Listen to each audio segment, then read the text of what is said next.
Welcome to Samba Samba. Enjoy the video. You'll begin by confirming prerequisites: a Firebase project and a React app. Install Firebase and optional React Firebase hooks packages. This saves boilerplate.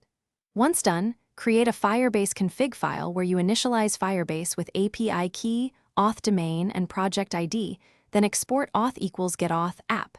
Make sure to enable Google sign-in in the Firebase console.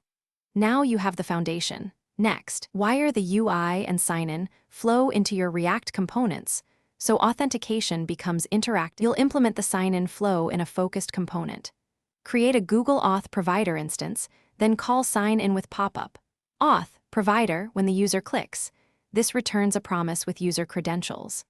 Handle success by saving the user to React state or context, and handle errors with clear messaging so you can debug issues like blocked pop-ups.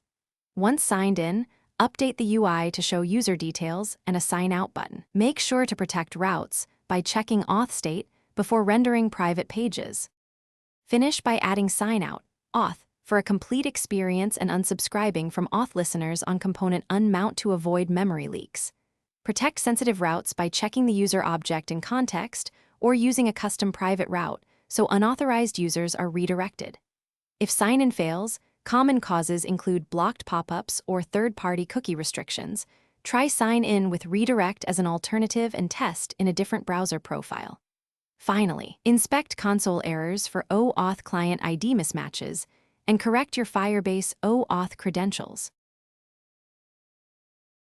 Thanks for watching. Consider subscribing if we helped you.